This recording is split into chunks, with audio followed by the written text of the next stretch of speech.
শাপলা চত্বরের মোহনায় বাংলাদেশের ইতিহাসে সর্ববৃহৎ গণজমায়েত হয় সেদিন। এরপর রাত ঘনিয়ে আসে, রাতের নিস্তব্ধতায়, রাতের অন্ধকারকে সকল রাষ্ট্রীয় খরচে জ্বালানো সড়ক প্রদীপগুলোকে নিভিয়ে দিয়ে, সকল মিডিয়াকে ব্ল্যাক আউট করে দিয়ে, মিডিয়ার কণ্ঠগুলোকে স্তব্ধ করে দিয়ে, সকল ক্যামেরাগুলোকে সেখান থেকে সরিয়ে দিয়ে গর্জে উঠে ঘাতকের বুলেট।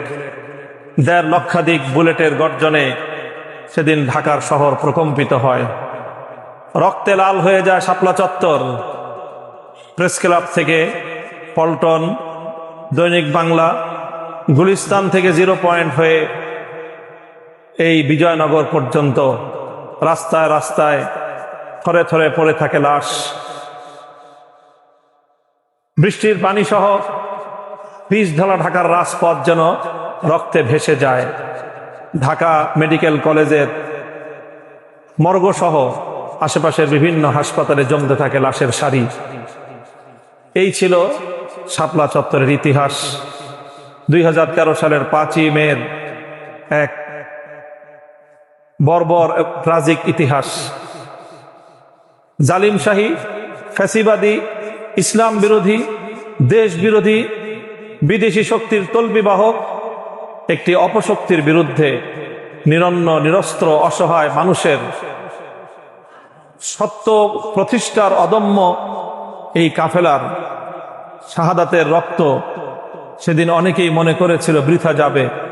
আজ ১৩ বছর পরে এসে বাংলাদেশ কথা বলছে, শহীদের রক্ত কোনোদিন বৃথা যায় না।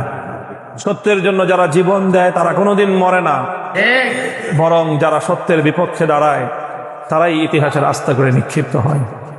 প্রিয় উপস্থিতি, আমরা ইতিহাস থেকে জানতে পাই, বুঝতে পাই যে কোনো রাজনৈতিক বিপ্লবের জন্যে, যে কোনো রাজনৈতিক পট পরিবর্তনের জন্যে এবং যে কোনো রাজনৈতিক আন্দোলন, সংগ্রাম এবং ইতিহাসের জন্যে বুনিয়াদ এবং ভিত হিসেবে কাজ করে একটি সাংস্কৃতিক জাগরণ। আমরা দেখি ৭১-এর যে মহান মুক্তিযুদ্ধ, এটি একটি রাজনৈতিক লড়াই ছিল, স্বাধীনতার যুদ্ধ ছিল, কিন্তু তার সাংস্কৃতিক বুনিয়াদ প্রতিষ্ঠিত হয়েছিল ৫২ ভাষা আন্দোলনের মধ্য দিয়ে।